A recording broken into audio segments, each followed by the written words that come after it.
Before we close out the younger years, are there any unique, interesting, or funny stories that you remember from back then? Maybe even embarrassing or disastrous occurrences? I remember one of my favorite things of all time, and I was really annoyed that I never convinced a coach to do this in a game situation that mattered. But when I was on 8th grade football, I was a starting offensive lineman, a starting center. And so like that was my whole gig. It was really simple in middle school, but I was like calling out blitzes and calling coverages for passing plays, just like directions, really simple stuff. But I was in charge of a lot.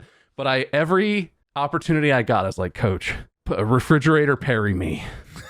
I'm so big. In middle school, I was so much bigger than almost all of the other kids on our team and every team we played. In high school, people started to catch up because and who I am right now, I'm 6'4" and I'm really heavy. But like when I was in middle school, I think I was like 6 foot or 6'1", maybe, like pretty tall already.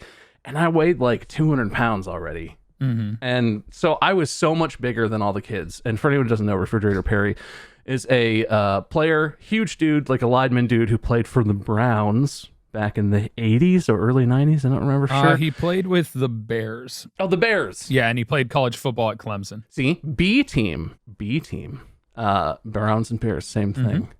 But he was basically a lineman. But He was a D tackle. Occasionally, in goal line or short yardage positions, they would have him line up in the backfield and give him the ball because he was such a huge freaking guy that he was just really hard to tackle, and he could usually just slam into the bodies and push the pile a couple yards to get a little bit of yardage or push it into the end zone for a touchdown when they were really up against it. And I always wanted my coaches to do that for me, and there was one time where we were, I believe, losing so dramatically. It was like the end of the game. There was a couple minutes left, and we were down by 3 or 4 touchdowns. We were down and out pretty bad. We got to the goal line, and we had a decent running back, but he was a tiny little kid. He was like a fast, skinny running back. And the other team was just all big dudes.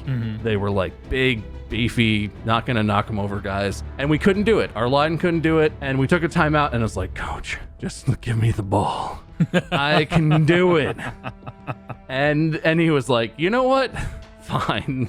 Yes!